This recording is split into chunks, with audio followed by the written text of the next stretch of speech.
Nora ran a tiny lemonade stand on the corner of Pine and Fourth. Every day she squeezed more lemons, shouted louder, and stayed open longer. Yet profits barely moved. One evening, her neighbor watched her count coins with a frown. You're chasing volume, he said. Try value. The next morning, Maya changed three things. First, she listened. She asked customers what they liked. Many wanted less sugar. Some wanted more ice, and others wanted a quick refill for the walk home. She created two classic options, classic and fresh squeezed light, priced a little bit higher. Second, she bundled. For families, she offered a walk home pack, 3 cups and a reusable sleeve, saving them time, not just money. Third, she told a story. A sign read, squeezed this morning, lemons from Mrs. Alvarez's tree. Every cup supports local gardens. Smells didn't explode, but margins did. Fewer wasted lemons, shorter lines. Customers returned, bringing friends. Tips appeared in a jar. Cafe owner across the street asked her to stock the bottles. By week's end, Myra worked fewer hours, earned more. She realized revenue wasn't just pushing harder. It was about aligning what she sold with what people value and charging fairly for it. The neighbor bought a cup and smiled. Revenue grows, he said, when you make it easy to choose, easy to pay, and worth coming back. Myra watered the lemon tree that night. It felt like an investment. So listening to customers, offering choices, customer service, a lesson that we can all learn from a lemon stand. Hello, everyone, and welcome to the Indoor Golf Alliance, another very informative webinar. If you're new with us, this is our fourth in a series of monthly webinars that we do on a regular basis. And our main mission here is to be the hub for you, to be the connection, offering education, information, promotion, and innovation for our indoor golf industry. And this is one of those times. We're offering today lots of education and information. Now, I will warn you, we got lots to cover. So I want to tell you that today is going to be more of an overview. We don't have time to get into the weeds on every single topic, although I will offer that in the future, we're going to go in depth with each one of these topics. So who's this webinar for? It's for owners, managers, operators, anybody who's thinking about or already in the indoor golf industry. Today, we're going to cover a couple of key things. Number one, we're going to talk about the main revenue sources and categories that most of you deal with. We're going to talk about how to maximize simulator utilization. We're going to talk about increasing membership revenue, lessons and coaching, events and leagues, marketing, tracking stats, sales training. What are some of the challenges that you come across? And then what are the next steps? Fortunately, I don't have to do this by myself because we have two incredible guests with us. Guys, some of you already know Kyle Morris, an entrepreneur, is the owner and founder of the Golf Room, one of the biggest indoor golf facilities in the country, and he's killing it. Kyle, welcome back. Excited to have you, and thanks for joining us today. Thank you for having me, Mr. Phil. I loved the lemonade stand story. That was absolutely epic. Might have to steal that one. Little tiny techniques is what we all need to learn. Amen. And we also have Jordy, who is with us from the Netherlands, and he is the owner of Pro Agenda, and he's got some great insight. He worked with many of you and continues to grow with a software program. He's going to share a little bit about his program at the end, but he's also going to jump in. So Jordy, welcome, and thanks for joining us from the Netherlands. Yeah, thank you for having me. Very excited to discuss with all these people in the industry and hearing about their wishes and plans and great ideas. Absolutely great.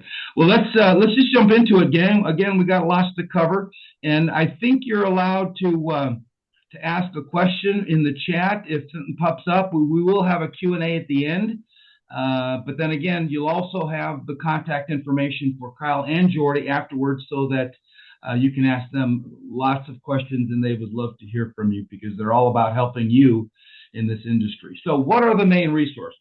Now, I know every one of you are different. You have a different setup, so these do not apply to all of you, but these are generically the main revenue sources that we see for indoor golf facilities. One, obviously, the big one, simulator time, the primary key driver. You have membership and subscriptions. You have lessons and coaching. You have events and group outings. You have food and beverage, merchandise and accessory sales, sponsorships, and partnerships. Am I missing anything, Kyle? Does it look like those are all there? I mean, depending on what the business model is, but obviously you could have club fitting in there as well if someone did do some club fitting. There's no shortage of ways to make money, Phil. So I mean, there's a bazillion different ideas that you could do within a facility to create revenue. But overall, I think this is a great way to start our discussion. Those are the big ones, but you left off a very big one, club fitting. I'm surprised I left that one off. That's a good one. All right, so gang, the key thing to remember here is we're trying to maximize revenue by increasing utilization, spend time per visit, and with lifetime value. So that's the main concept and the main thing to remember. So let's just jump into it. Maximizing simulator utilization. Now, Kyle, I read some numbers that the average hour rate or spend from an individual is about $45 an hour. Would you agree with that, or is that high or low? No, I think that it depends on every single thing that we talk when we go through this, Phil, and just for the audience to know, is really depending upon the vacuum or the lens in which we're looking at it. So, for example, if we're going to talk about utilization pricing per hour at $45, that could be true in regards to a national standard of what is the a la carte price for a guy to come to the golf room and practice, paying an hour to spend within a simulator, right? Now, the truth is that I personally, under my impression, is paying per hour per visit is a broken model and it's a good way to go bankrupt. So really more of what we're trying to probably talk about is what is the utilization per hour within a membership, right? So if at the golf room, for example, we have memberships where players can use essentially, let's just, for all sake of discussion, to keep it very easy, hours per month that you can practice. So if we give 12 hours a month, right, and let's just say the average price is $220 per hour within that membership. So that membership would be $240 because that's 12 times 2 or 12 times 20, right? It's 240. The truth is that, and this kind of comes in with Jordy in regards of maybe some of the stuff that like the CRM stuff can track is like how many hours are actually being utilized. Because obviously if a guy is practicing or a player is practicing all 12 hours in a month, then the average price would be 20.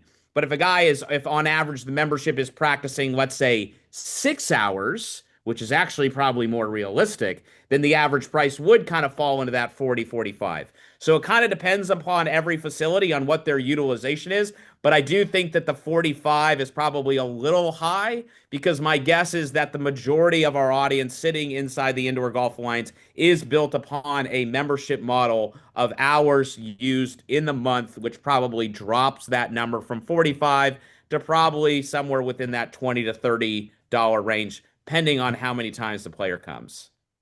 So that being said, and we're going to talk more about food and beverage and merchandise sales.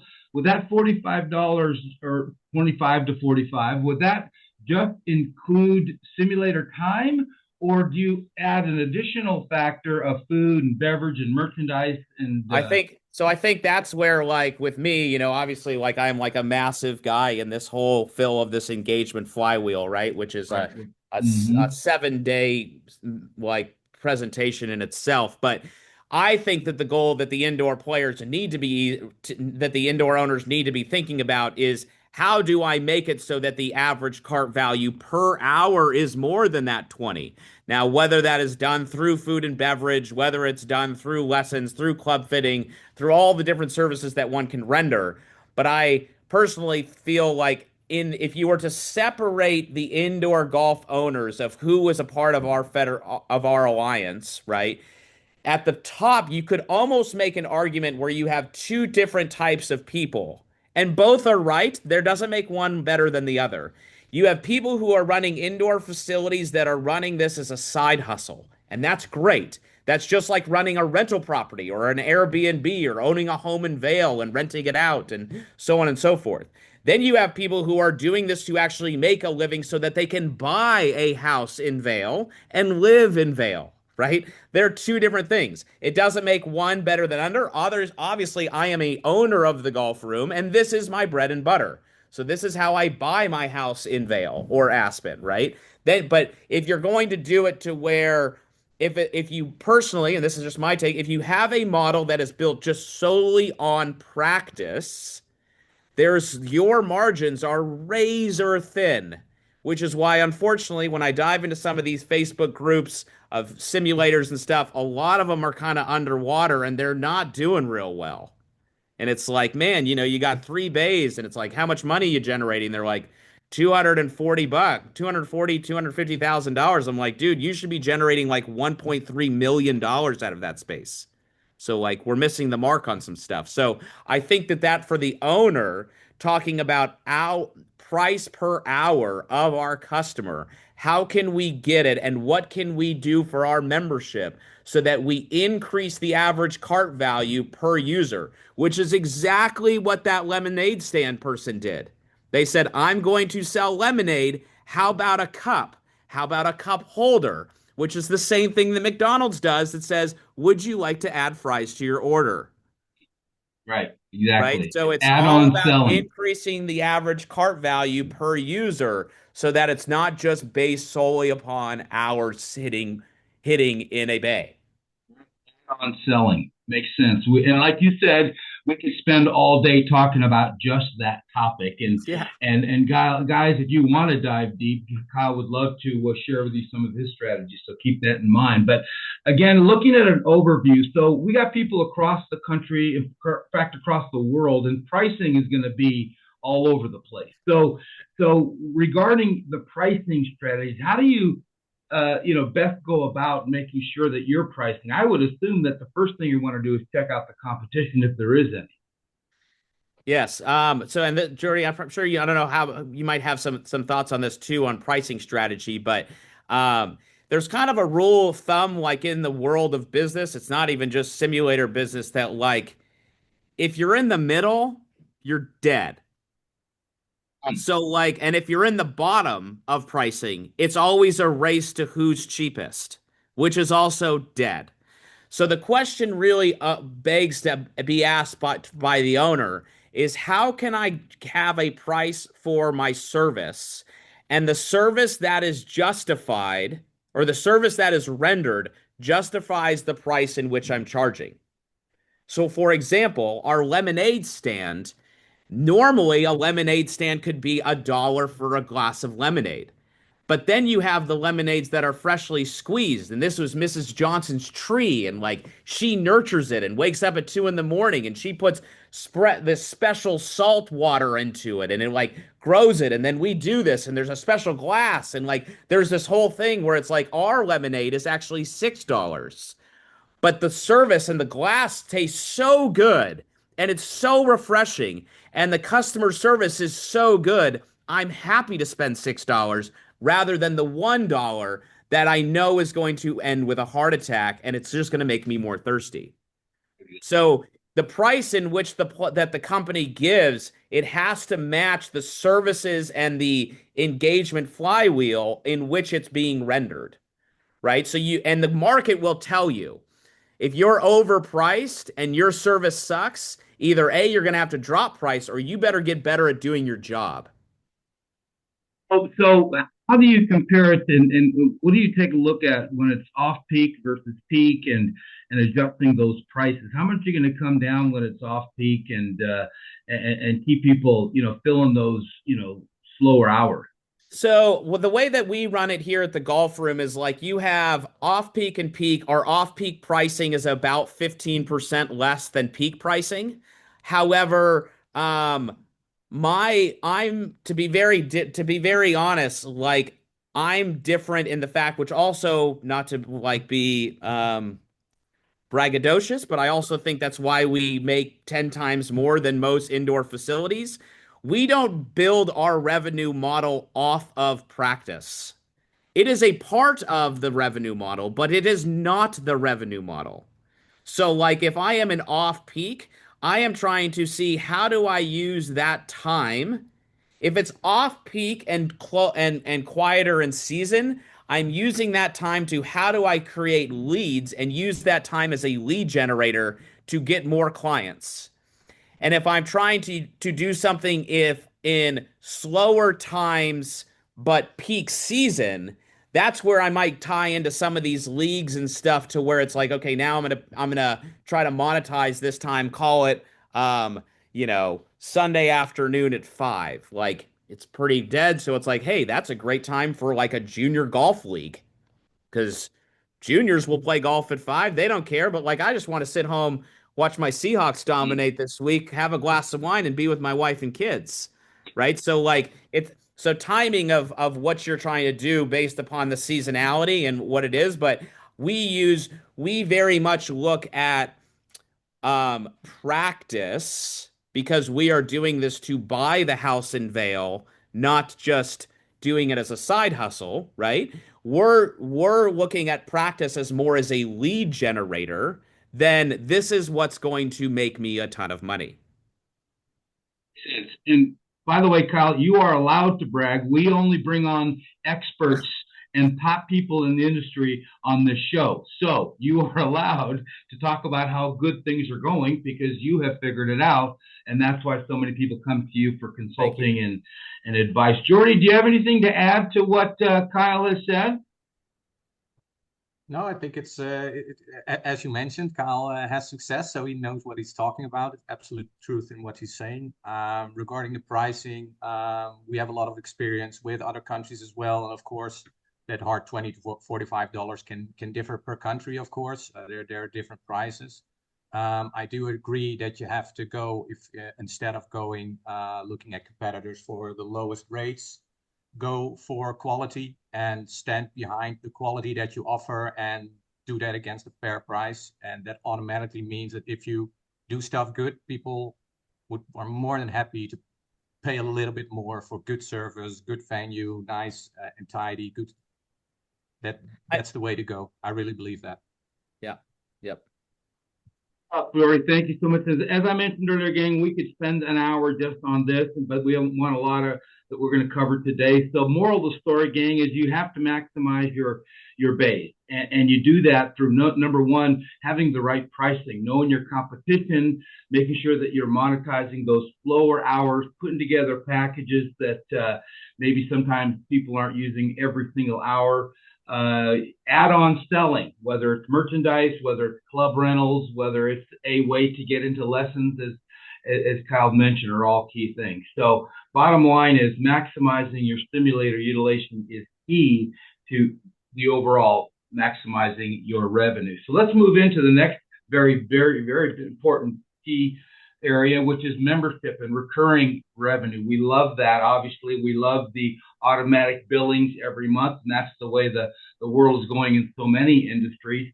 But everyone has different types of membership, whether it's going to be lessons, whether it's going to be practice time, whether it's going to be, time with friends and family. So what's the moral of the story, Kyle, when it comes to membership and keeping these folks coming back and paying monthly? So with some of the conversations, Phil, first and foremost, to kind of get ahead of some stuff is that because I talk to a lot of entrepreneurs that are like either getting ready to come into the industry or they've been in the industry for a year or two and they're stuck and they need to figure it out, right? They're like, this is not what I thought. So first and foremost, the utilization percentages that are being presented by the tech companies of utilization per bays are not good.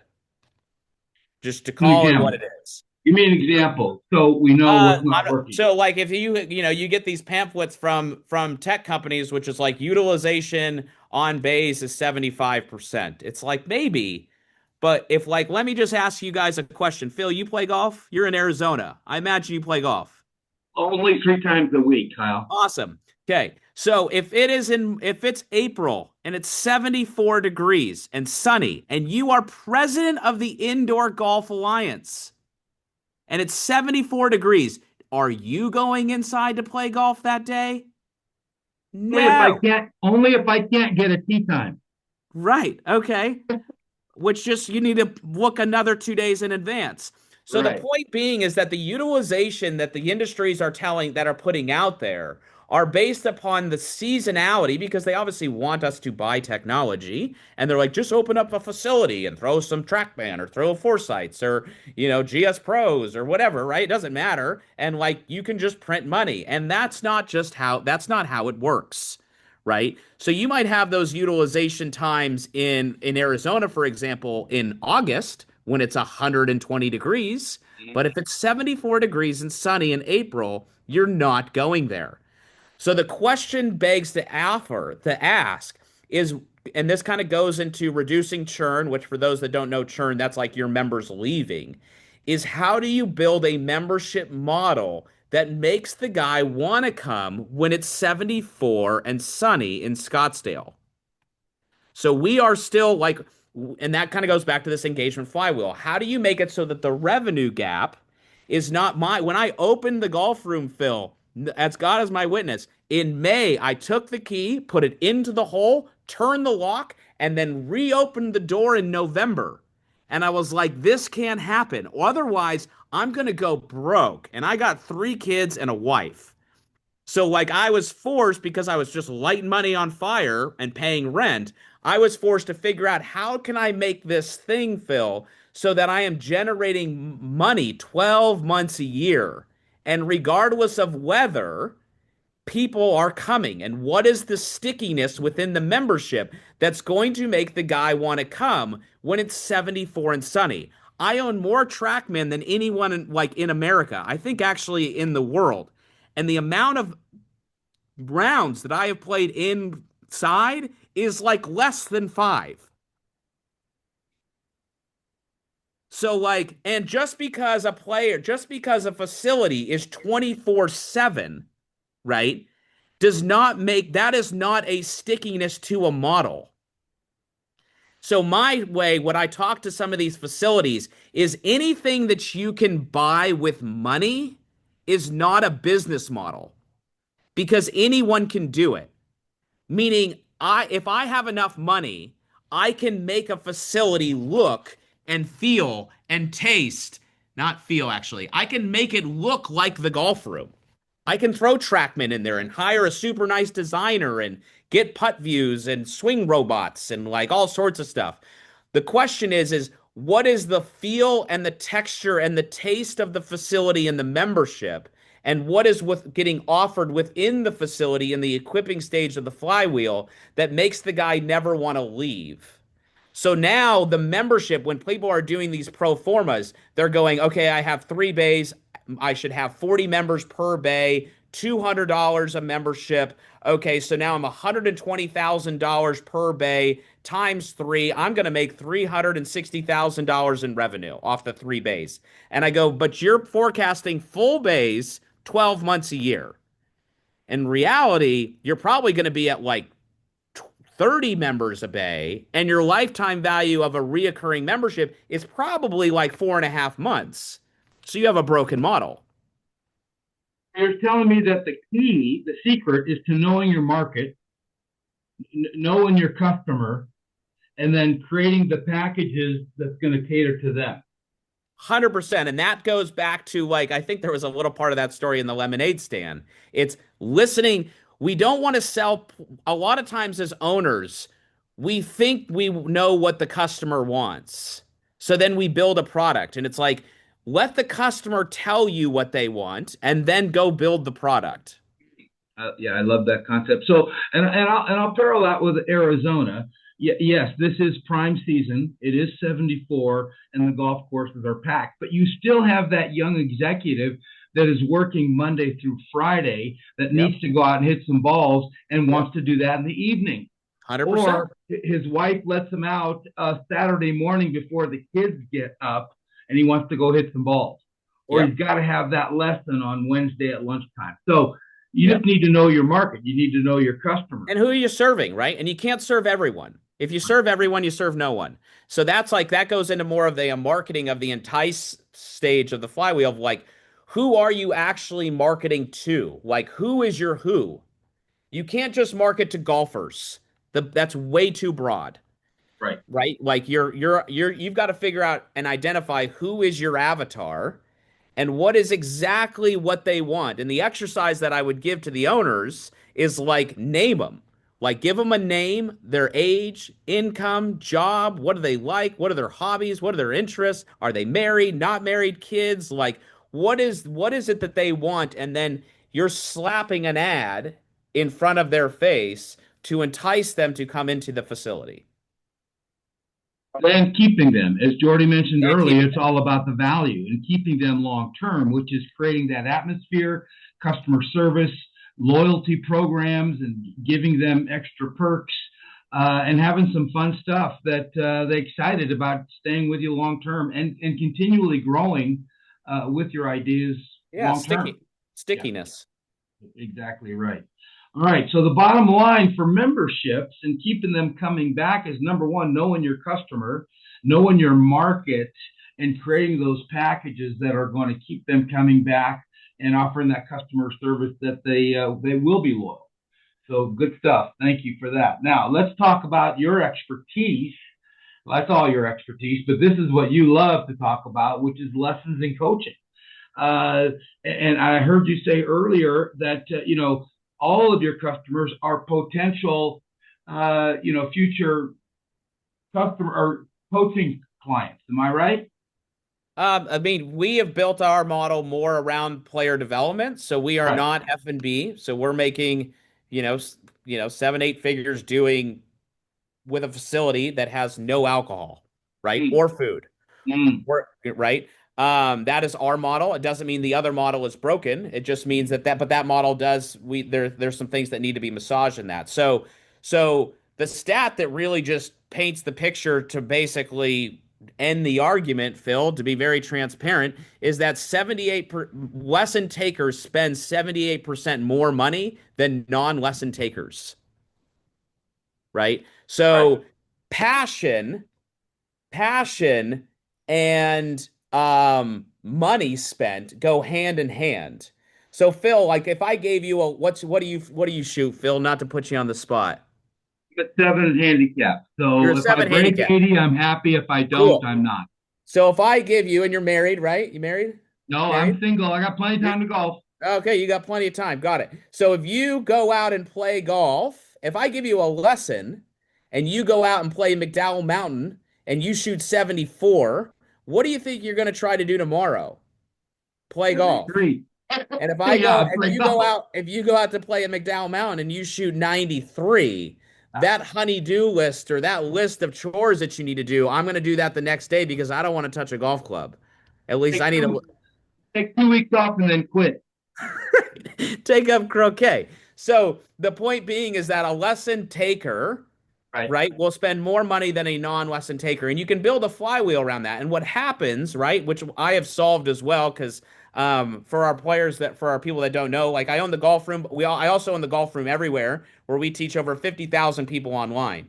So like we have created systems and processes for the facilities so that if they didn't have a teacher inside their facility, they could still tie in remote coaching, which would allow them to double their average cart value of every member per month because now you're tacking on coaching, which then also would allow them to have the reason to come use the facility in April when it's 74 degrees and sunny, or July in Columbus, or when it's hot in Florida or wherever. And that's the thing, is that for us to know, I think it's an easy cop out for us Northerners and whatnot to say like it's a seasonal business.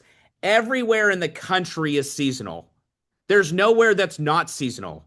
Like I just got done with a FaceTime lesson with a guy in North Carolina. He's like, it's like 35 degrees. It's seasonal there. No one wants to play golf today.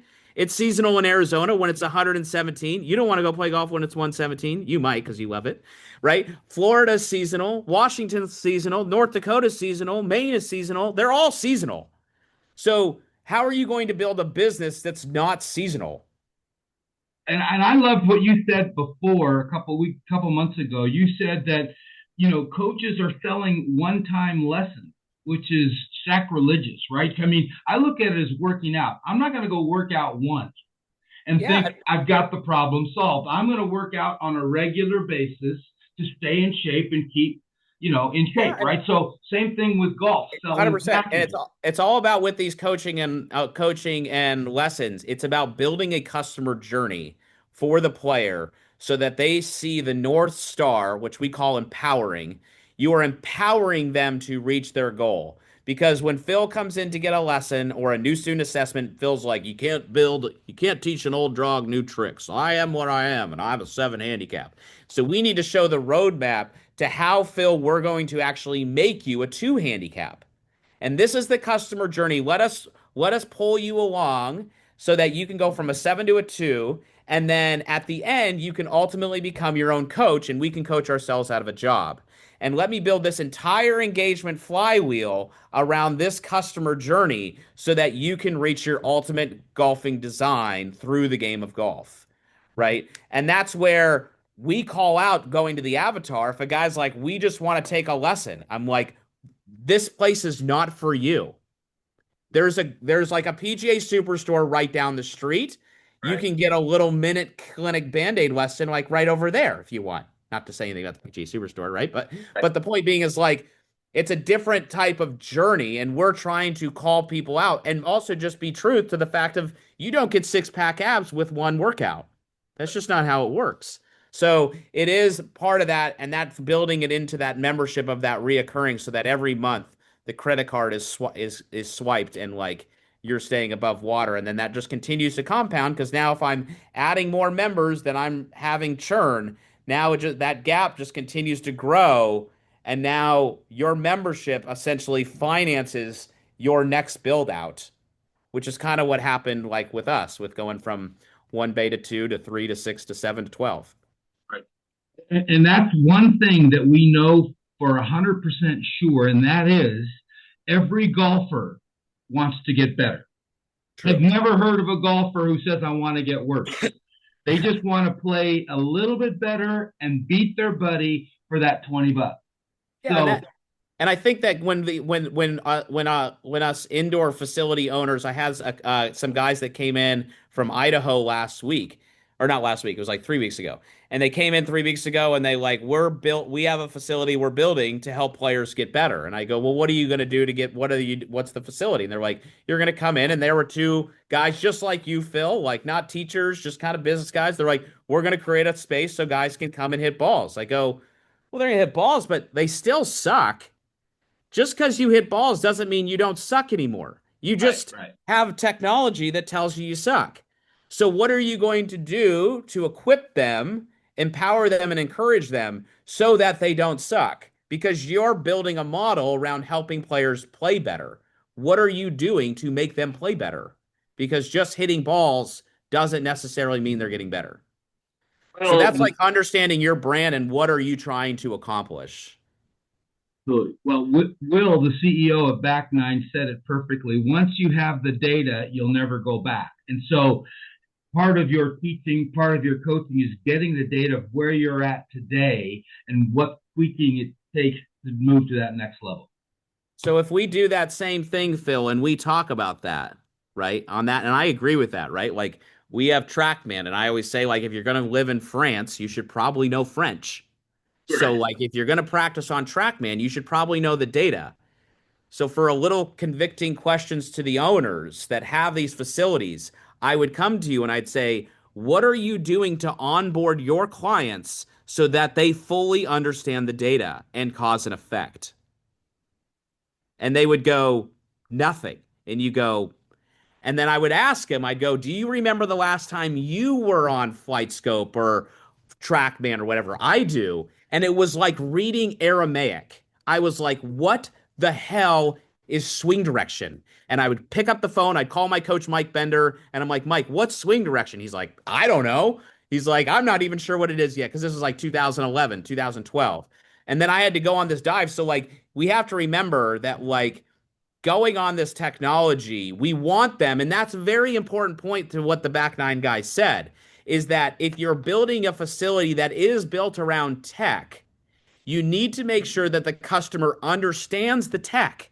Otherwise, if they're just looking at ball flight, they can do that on a range. Right. You want them to be like, look at it and be like, holy moly, my swing plane is 66. That's terrible, right? Which is why it's important to onboard them within the membership so that they have a clue as to what it is that they're actually utilizing. Otherwise, you've given them a Ferrari and they only know how to get it past into first gear. They don't even know how to shift gears.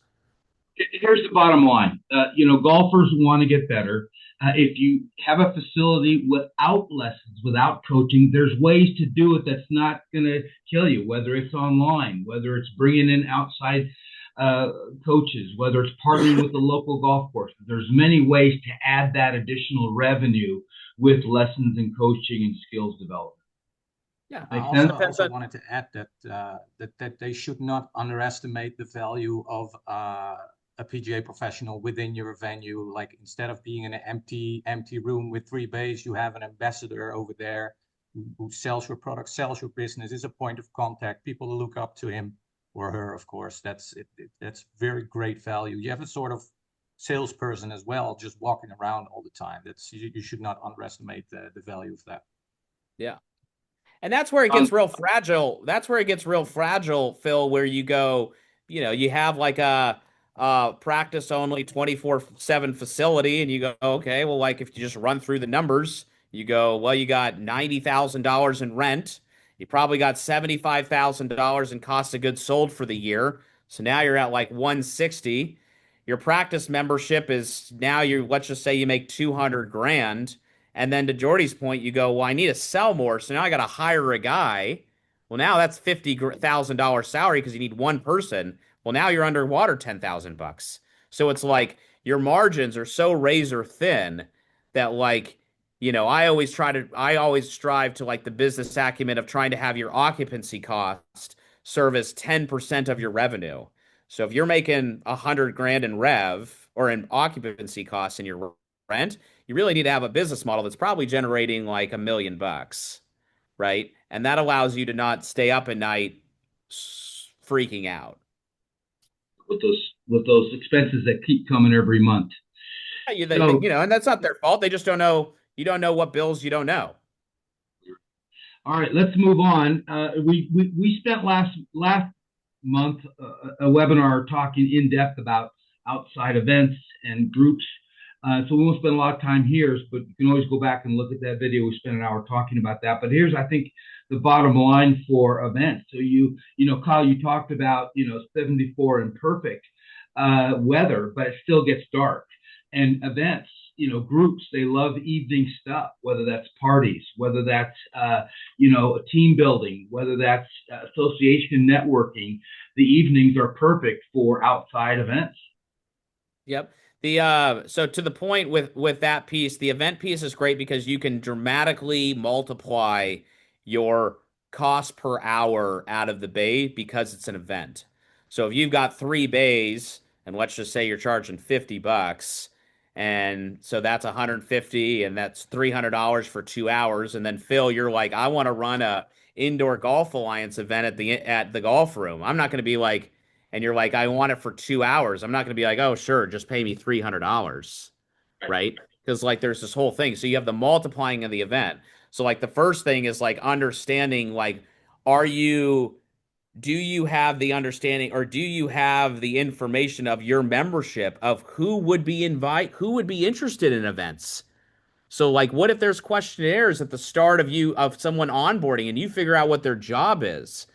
And if the job says president of Cardinal Health, that might be a guy I want to reach out to see if and monetizing your own database first inside these events. And what's great about the events, Phil, is that you can double whammy it because not only are you monetizing because you're making money and making $5,000 for 2 hours in an event, But on top of that, you're also getting the leads of all the people who come to the event. And then now, do you have all of the things downstream after the event to re-engage with the leads that came to the event to then pull them back into the facility and then capture them so that they are now lifetime value customers and always in the facility. So like events are a great way, and those are really, really good things to do in those seasonal downtimes where they want to do those where corporations should always be entertaining their customers anyways. And it's a pretty easy ask on the phone call. You just go, hey, what do you do to entertain your customers? And they either say, I do something or I do nothing. And if they do something, then they're going to be interested in your product. And if they say nothing, then you need to coach and entertain them to be like, well, that's a problem. Like, you should be doing something to entertain, to increase the lifetime value of your customer. Because what's every customer worth to you? And they're like, I'm a financial planner, so $5,000. And I'm like, well, what happened if you came and you made that guy a little stickier and he stayed for another year? That's $5,000. So it's like this event can help create that stickiness. And now you start to back into the math and they're like, oh, yeah, this is like a known brainer. Like 5 grand's easy. I'm like, you're going to give me 5 grand. I'm going to give you 100 grand. Like that seems like a pretty good exchange of money, which goes into this LTV to CAC ratio, which we've talked about in the past. I think you said it perfect. Kyle, it's that one time boost of revenue, but it's ongoing because those are customers, those are hopefully future members, and you time with those corporations, and they're going to be doing stuff all the time. The one thing I love about indoor golf is it's still relatively new. Yeah. Corporations aren't even aware that they have this opportunity, and all businesses, trust me, all businesses are looking for a way to entertain customers, potential customers, and bring their employees together. So Yeah. you've got all types of ways to generate revenue with events and groups. The other thing too, just as like a little tidbit of information for the people in here, the other thing that I haven't, to be honest, I haven't tackled it yet. I've kind of tackled it, but I haven't done it, but I'm happy to help pioneer it, is the idea of um nonprofit golf outings. So nonprofits obviously do golf outings to raise money. Well, the average cost, because golf courses, to your point, Phil, earlier in the webinar, is so busy, the average golf course outing per register is about $135 a head, right? So Right. like when you do that, right, you got $135 plus, let's say you're going to give them some food. So you're at 165 a head. And let's say it's a semi full field at like 80 people, right? They're spending $13,200 just on course cost. Mm-hmm. And most of them, I don't know about you, but like if I get invited to an outing, now you love golf, Phil, but like, if I go and play 9 holes for 2 hours, I'm like, okay, good. I scratched the itch. Like, I got to go back to work now. So you could sell an event and be like, hey, I'm going to give you the facility for 2 hours. It's 7 grand. That's 5 grand less than you were paying. And like, there's also more dead time. So you can also mingle and you can use you can talk to everyone there. You're not just confined to the 4 people that are in your group that you're playing with, right? And it really goes back to the foundation of who is your who. Like, are you doing this to actually have people play golf, or are you doing it to raise money?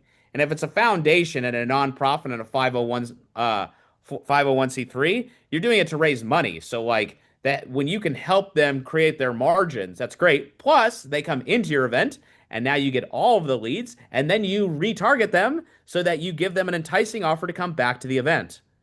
So like you're getting paid to get new clients. Fun and offering your community a way to raise money for their good Yeah, cause. it's a win-win. Yeah, exactly right. You just did something that we could spend 2 hours on, which we will, on nonprofit charity events. We'll write a book together on that one. So Perfect. let's move on quickly because we're running out of time here to food and beverage and additional sales, what we call add-on selling. It's huge, and more vendors are contacting us, whether it's the soda pop people, whether it's the beer people, whether it's the golf club people. Things are being sold at retail at some of these places. Yeah, yeah. So it's depending on what you want your model to be, but at the same time, what I would say with all of these things is trying to make it to where you bundle exactly kind of what it is to kind of you're bundling this together, right? And you're trying to do it also like you're doing on subscription. So let's just say you have an account with TaylorMade. Well, it's like, why don't you have the guys who come in are members and you go, hey, do you play golf, Phil? And you're like, yeah. You're like, it's cool, man. Like, how often do you change gloves? Like, it's 117 degrees, Phil. Like, you want to play with like your hand all sweaty and like you look like it's super brown and like, or do you like the feeling of like a really crisp glove? And they're like, I want the crisp glove. You go, cool. Like, how often do you think you would need those? Well, you play 3 days a week. So it's like, I don't know, every 3 weeks. We go, how about we put you on subscription for gloves and we'll just mail them to your house every 6 weeks? Does that sound pretty good, Phil? And you go, sounds great. Plus, we'll also give you discounts so it's cheaper than if you went to Dick's and bought them. And you go, that's amazing. And you're going to send those right to my house? They go, yeah, just like the lemonade stand with the customer service. So now you're building on another reoccurring revenue stream on top of your normal membership on a product that they're already going to need to have because they're going to buy gloves unless you just don't wear gloves. So it's building these already into it because that's what they need. A long list of those types of things. I'll give you a quick little example where one of our sponsors is a new shoe company, Sports Shoes, and they have a special golf shoe that they've created just for indoor golf. Okay, so why wouldn't you sell golf shoes for indoor golf at an indoor facility? But here's the magic about their program: you don't have to buy a big inventory of all these sizes. They put one pair out there. You have a barcode. You order online with your size, and boom, delivered to your house. It's a no-brainer to me. And if you've got any space at all, you can add on, sell merchandise and food and beverage. I mean, my personal take, we hold no merchandise. Everything is basically on demand. Huh. Why wouldn't you? Exactly right. Although I guess we have some gloves and balls on here, but like that's, But it's the wave of the future. Why buy a huge inventory and not sell it all, and it's sitting in your warehouse and gaining dust, right? So bottom line, getting is add-on selling is add-on revenue. So think about what your concept is, and there's stuff that you can sell, whether that's food and beverage, whether it's merchandise, or whether it's ongoing, lessons. So bottom line, add-on selling. All right, it's always an upsell. Absolutely.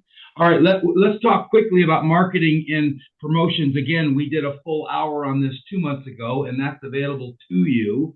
And so, bottom line is, gang, if you do not have a marketing plan in place, you can have the best facility in your state, but if you don't get the word out, no one's coming. So you've got to have an in-depth marketing plan. Yeah, I think that when it goes to this, I mean, this is probably marketing and sales is what I'm most passionate about. I mean, if the golf room ever tanked, which, I don't think it's going to, but if it did, which kind of what I do now with the consulting, I would start a marketing and sales company, right? Like I love this. It's very interesting from my own story, kind of going to probably relating to some of our viewers. If you would have asked me in 2018, we're celebrating 10 years this year at the golf room. If you would have asked me in 2018, 19 about marketing, I go, it's stupid. It's worthless. And right. They go, how do you get customers? I go, word of mouth and referrals, which is great, but word of mouth and referrals is not a marketing engine. So what you're trying to do within marketing, summarizing all of this stuff on the left, is you need to create a consistent and predictable flow of how to acquire new customers into the facility. And it can't be based upon referrals and marketing because no offense, Phil, I don't want the growth of my company to be in your hands on whether you're playing with your buddy Scott and he sucks, and then you tell him, hey, you should really go see this facility because you might not be playing good and you want to be in your bubble because you don't want to talk to anybody, right? So we need to have a marketing, and when you understand marketing, it's literally, Phil, printing money. And I know it sounds crazy, but we've learned the ability of how to give Meta or Google Ads $1, and then it gives me back $40.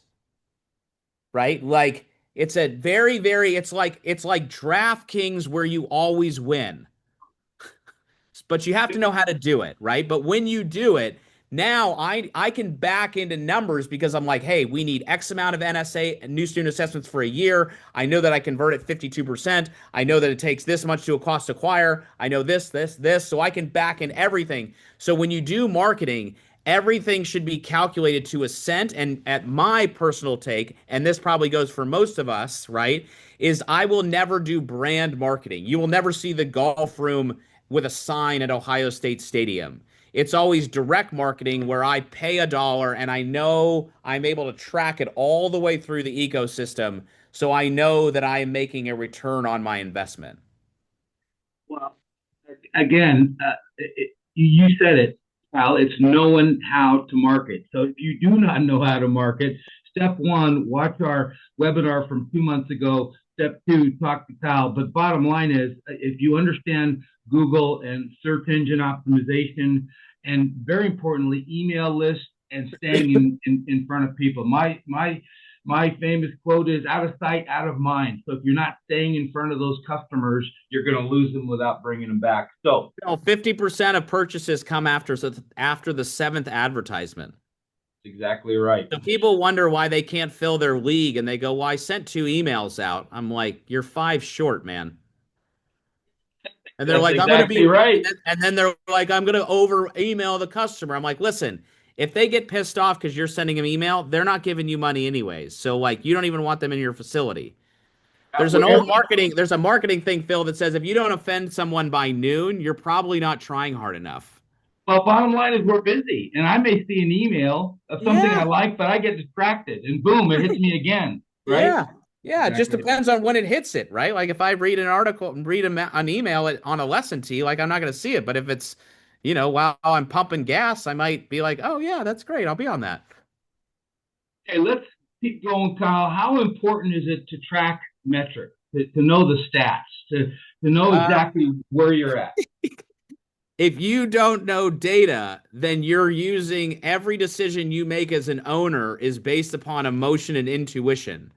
Good luck. Because eventually that will come back to bite you because you will make a decision based upon intuition and it will be really, really, really expensive, right? Whether it's, whatever. I mean, it's an array of reasons. So I think that's where, customers having the right CRM come in place of understanding utilization rates and lifetime value and average cart values and all these different things and like the meta stuff that we just talked about with ads, like data is everything. And when you understand the data, Phil, and you can read the data makes the decision for you and you never really make a bad decision because you just follow the data. Right. So it's really important. I'm actually wanting to do more data right now. So like we're interviewing basically call it data engineers to like build out the data that we really want to continue to, because you can start very easily like, okay, what's the lifetime value of my customer? That's like get a piece of paper and start calculating on a calculator. But then like you can go like a million miles deep. So but you should start with something and then continue and then build your goals start of the year. So like build your goals off of that data so that it's actually measurable, just like what we do with players, right? Like we know what our handicap is. So if I said to you, Phil, like, what's your goal? And you're like, get better. I'm like, okay, well, like, what's that mean? Exactly. Well, and Jordan's going to be able to cover a little bit more about tracking those numbers here in a bit. We'll bring him on. And we've got about 6 minutes left. So I want to kind of rush through this quickly, gang. And I want to talk about sales training. Now, we are going to do a full hour on sales training, but I just want to emphasize the importance of your staff knowing what they're talking about. The worst thing for a customer is coming to a store and the person you have working at minimum wage does not know any answers to anything. It'll drive you crazy. So sales training is crucial. And Kyle, I would love to have you back because you're my hero in sales. But I'll just tell you real quick, there's about 7 steps to sales, to making an effective sales. Getting prepared, the the introduction, the icebreaker part, qualifying your customer, making the presentation, overcoming objections, closing the sale, and following up. So these are key things. And Kyle, I know you're dying to jump in, but we're going to go in depth. And this is our forte, right? The sales process. So I'll give you 1 minute to talk about that, but we're going to go in depth later in another Yeah, call. I would just say for sales, I would say if you had to break it down just for a nugget to go away with, it is know who you're talking, know your who, pinpoint their pain, talk less, and ask more questions. That's the bottom line, and we'll get into that more. I hear a lot of challenges, a lot of frustration out there. What would you say are the top challenges that a small business goes through? I think that they have a broken business model. Okay. I think that they are trying to put a square in a circle. When I look across the board at facilities and Facebook groups, and I mean, I talk to a lot of, I mean, that's just what I do mostly now is this consulting, where people will come out for 2 days and they spend 2 days with me, and I basically go through their entire business plan. And it's not even coaching, Phil. It's more of like insurance. It's like an insurance policy so you don't go bankrupt. So like people don't, it's not their fault. You just don't know what you don't know. So it's like, let's breathe some light into to like, what's the skeletons? Because this thing that we're all doing together, this is a video game. And just like playing a video game, like if I play the video game once or twice on the level, like I now beat the level. So now I died and game over in certain parts of the video game. So it's like, well, let me share that stuff so that you don't fail like I did. I failed, but you don't have to. And then so I think there's a business model. And then I also think the other problem kind of goes into this engagement flywheel. There is not a clear-cut customer journey that these facilities have. And therefore they're really, really losing on a lot of money. And they're also really, really reducing the lifetime value of a customer because of that. Gang, and we hear it, and we're here to help. So knowledge is key. All right. Last section, and then we'll wrap this thing up. And that is, what are the next steps? Okay, so you're a small business, you're struggling. What are the next steps to really start boosting and maximizing your revenue? In your mind, Kyle. If you're a struggling facility, I mean, if you're a struggling facility, you got to take a step back and be like, I had a guy text me last night and he's like, I've come to the conclusion that for me ever to get out of debt is not going to happen through the model I have. So one is just looking back and having a very sober looking at the model. And you're like, is this it?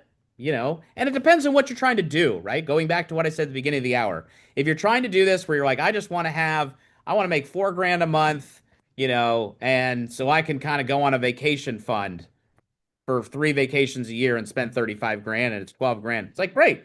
Like there's something to that. But if you're like, no, I want this to actually be like, I want this to be a business where this becomes my job so that eventually I could quit my job or whatever. You need to really look at the model and make sure that your model is built out so that it can actually make 7 figures. And I know it's crazy saying that stuff, but like it's easier than you think. Not easier meaning like it doesn't take a lot of work, because it does.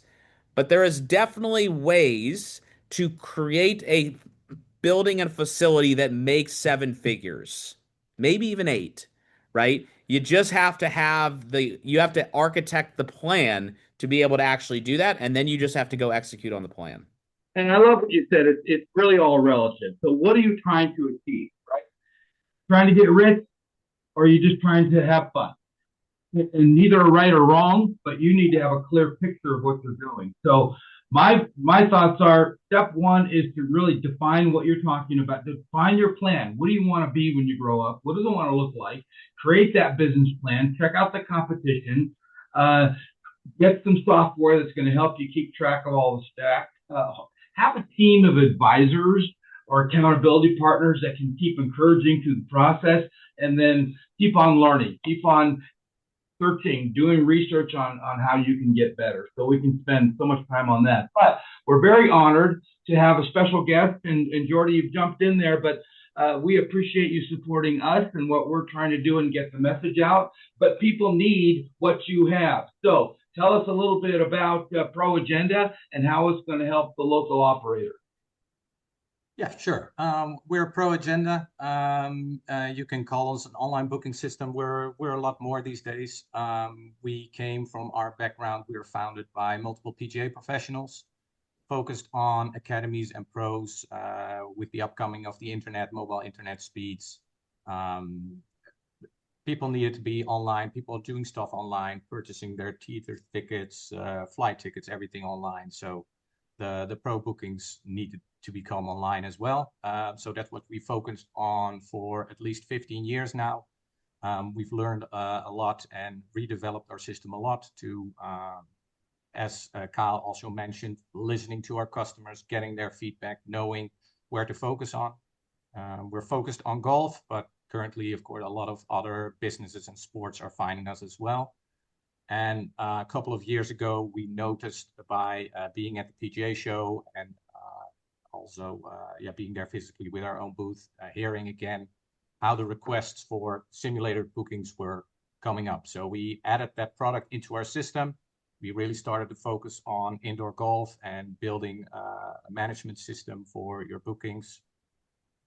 And what we also pretty unique in, because we come from the coaching part, is that we can combine the coaching and the day booking. So we have a complete system that tracks both bookings. Like you book a pro, it automatically books a bay. Are the bays all booked? The pro is no longer available. So everything is communicating with each other. You don't have to do any manual bookings there to keep track of the bay availability and your coaches. And also going back to basically every slide through the PowerPoint, you mentioned things that, and Kyle also mentioned those things like your memberships, watching your churn, peak and off-peak pricing. All those kinds of features are built into our system and automating that for our customers so that they can keep focus on their business, keep focusing on the reporting and the data, as Kyle mentioned, which I agree to, is if you have a business and you don't know your data, you should really start looking at that, because that's the core of what your business is and where you can gain revenue. And we help with that in a complete service where I think we tick almost all the boxes that are mentioned in the PowerPoint. And we are a worldwide company, so from Australia to Europe to the States. We service there and we get a lot of information. We speak to a lot of indoor studios and academies and try to give advice not from experience like Kyle has with running a business, but from hearing from multiple businesses and how you can set up your business to suit automation, so to speak. Because we sometimes have businesses or people coming in and they have 50 appointment types and 30 plus packages and all kind of difficult constructions where we say, okay, that's good, that's your plan, that's a way to go, but we try to push them to making things more simple, making them so you can automate a lot of stuff, that it's simpler for your customers, that they know where to choose from, and they have limited options so that they can very quickly find the right option and package or membership or coaching journey for them, and to apply that into a booking system, a management system. Doesn't necessarily have to be ours. We try to be as good as possible, and we are still developing as much as possible to listening to our customers, but at least we give that advice to also look at the automation side and not just about your big dream, how you envision how you would be as a coach or an indoor studio with all kinds of complicated construction, so to speak. So we're there to advise as well if necessary. And, that's a little bit our story. We have a software platform.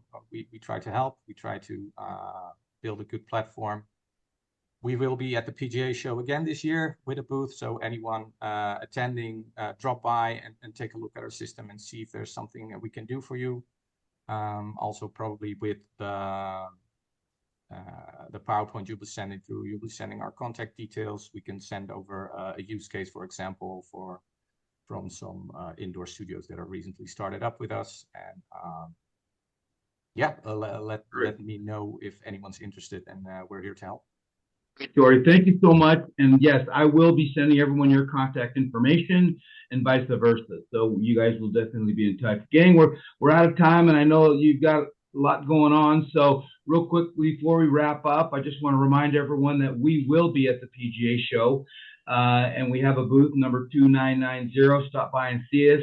We've got a luncheon going on, an indoor leadership luncheon. If you want to go to the show and haven't registered, let me know. We can get you in there.